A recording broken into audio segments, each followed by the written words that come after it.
Hey everyone, welcome back to Cyber Hack. And today I will share with you another frustration post on Reddit about cybersecurity. And his title is Cybersecurity Going Through a Recruiting Hell? Is cybersecurity going through a recruiting hell? Question mark. So let me share with you guys right now.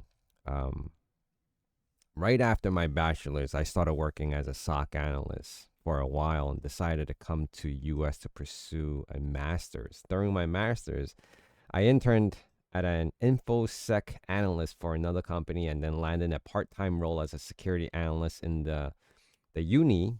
I was pursuing my master's, and after graduating with my master's degree, I landed a one-year contract with university because of my visa sponsorship limitations. I watch people who are less experienced than me get visa sponsored roles, but I am barely getting interviews and it's frustrating. Putting all that work and slogging only to watch others get security roles, and I'm constantly breaking my head over it. I am looking for advice on what to do next on my contract is getting over, and I have no idea what is going on to be next for me. I also added my resume link for feedback and support. I am open to suggestions. So I do have his resume open right now. I'll touch a little bit on the comments as, we'll come back after the resume.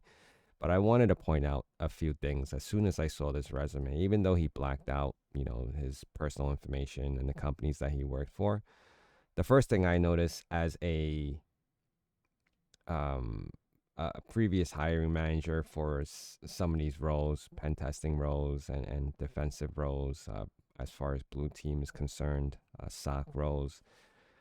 And the first thing I really noticed is that how dense this format is. Like it just maybe it's the font's size. I just can't put my finger on it right now.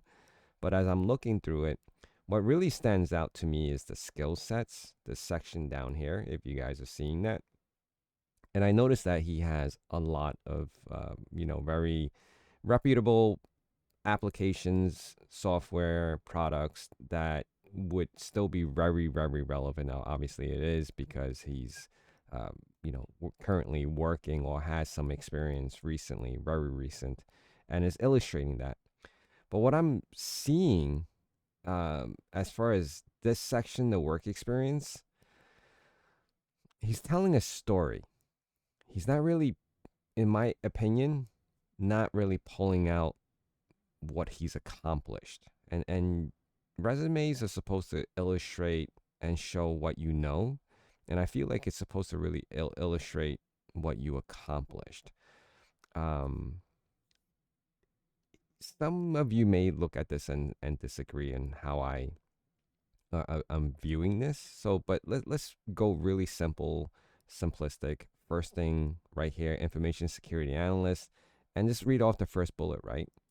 Automate alert triage in Carbon Black Cloud across 5,000 plus endpoints using Python and Splunk, reducing false positives of by 75% while fine-tuning detections with Sigma and yeah Like you see what I'm saying? Like it just goes on and on and on. And I it kind of tells me honestly, it tells you what he's done, but I feel like it could be shortened. All right. So let's just take another bullet point on right here from the same job.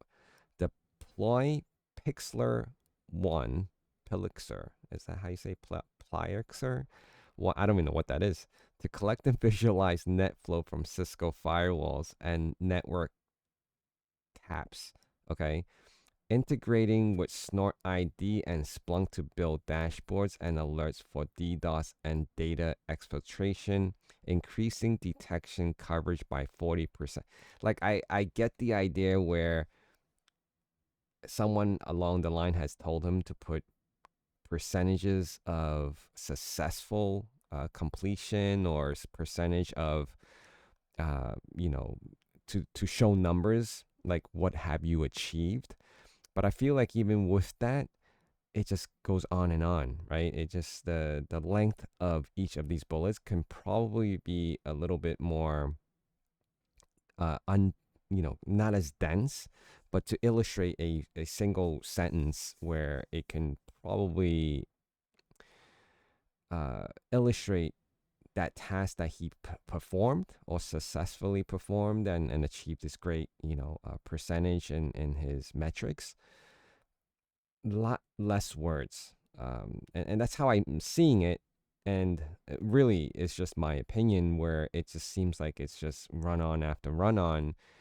And it seems a little bit too dense for someone to read one bullet versus automate alert triage and carbon black across 5,000 endpoints. Done, right? That's one bullet point.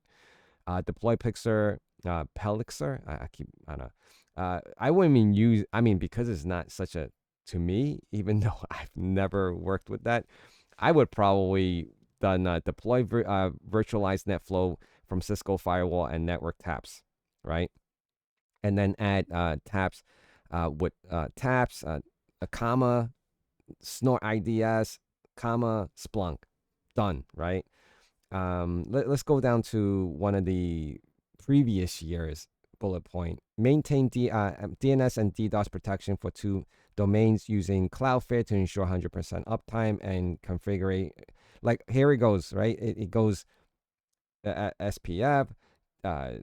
It just goes on. Like I'm as a recruiter or a hiring manager, I am not going to sit there and try to read all the details in between. I need points. I need key points. That's the whole point of the resume is key points. Is not to create a whole novel of your work existence or your previous existence or what you're doing now.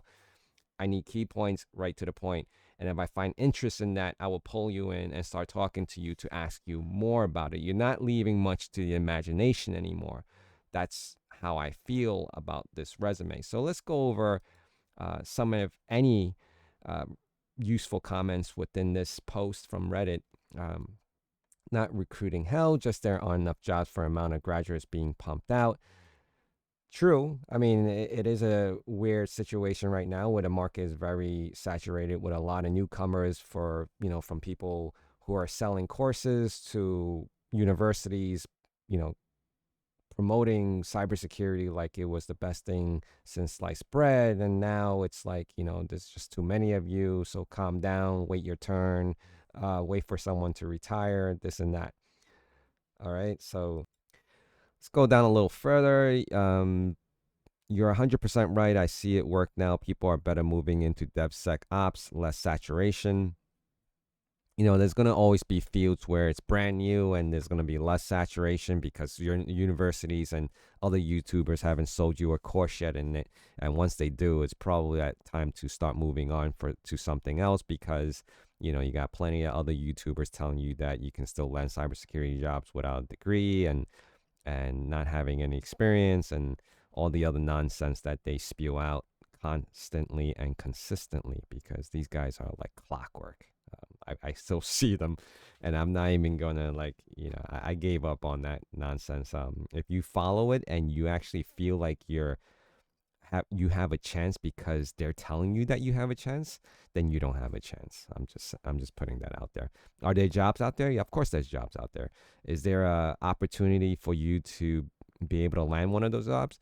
Always a possibility, but you have to think about the reality. It's just organizations don't have this massive team of cybersecurity that you would probably think they should have, right? Because it's a cost. It's a high cost, a cost that, in essence, as a business, uh, spending money on cybersecurity, they don't look at it as revenue generating. It's protecting you, yes, but it's not like you can't have that and try to be successful and making more money if you keep on spending on cybersecurity, right? So what you're going to say, oh, what about reputational? What about if they did get impacted, they're going to lose all their business? That is true, but those are risk, right? So those are actual risks that organizations have to do because if you spend every dollar that you have onto something to protect you, then where's the money to do other things, right? How to grow the business and things like that.